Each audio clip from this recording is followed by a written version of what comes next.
Bila kita mendapati seseorang yang sedang menghadapi masalah yang berat, apalagi orang itu adalah orang terdekat kita, tentunya kita berkeinginan untuk membantunya.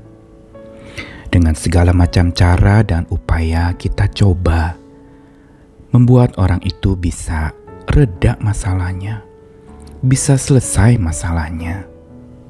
Namun tidak jarang pada saat kita mau memberikan bantuan, kita bisa saja salah dalam membantu.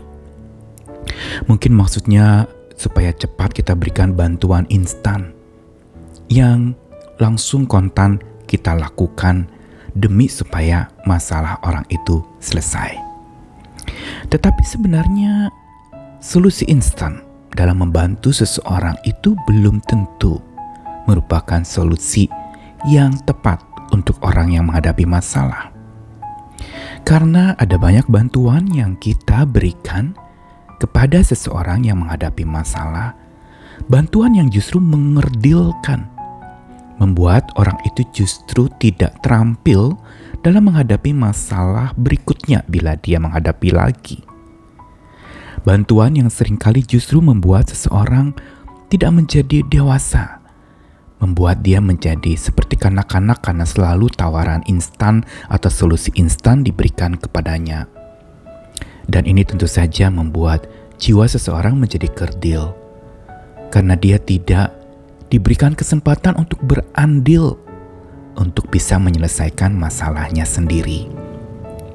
Karena kita perlu belajar bagaimana memberikan bantuan yang mendewasakan, bukan bantuan yang membuat seorang menjadi kekanak-kanakan, tapi bantuan yang membuat seorang menjadi bertumbuh, belajar dari masalahnya, dan makin dia terampil juga di dalam menangani masalahnya sekaligus menangani masalah sesamanya yang mungkin saja menghadapi masalah yang sama dengannya.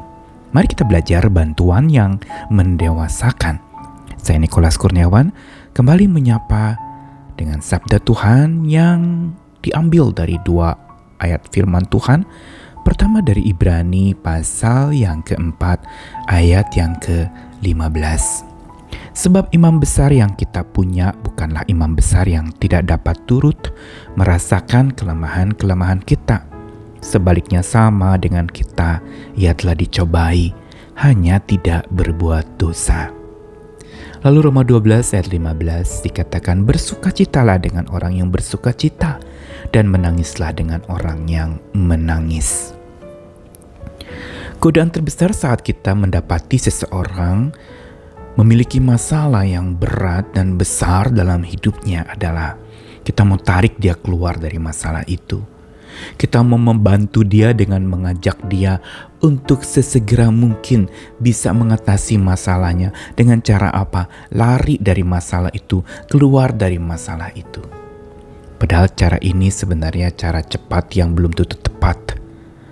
Tetapi cara yang dari iman percaya kita kepada Tuhan adalah sebuah cara yang bukan mengandalkan kekuatan manusia. Pertama-tama tentunya kita perlu mengandalkan kekuatan Tuhan kita.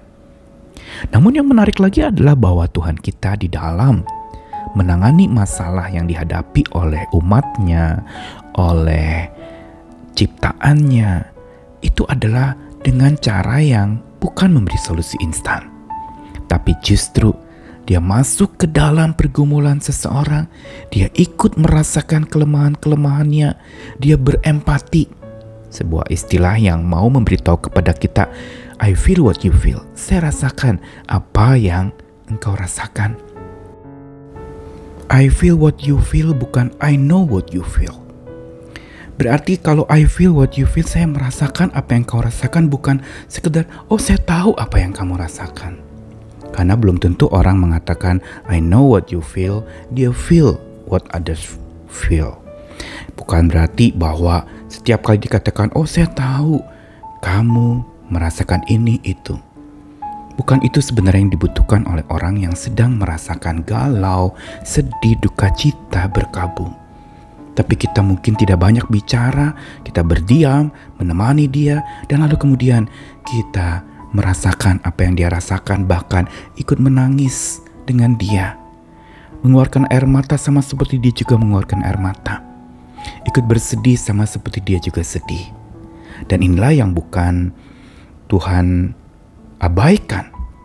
Bukankah Tuhan ingatkan bahwa Tuhan yang kita percaya itu adalah Tuhan yang berempati. Tuhan yang punya perasaan, ikut merasakan apa yang kita rasakan, dan Dia juga mau memanggil kita agar kita bisa bersukacita dengan orang yang bersukacita, juga berduka cita dengan orang yang berduka cita.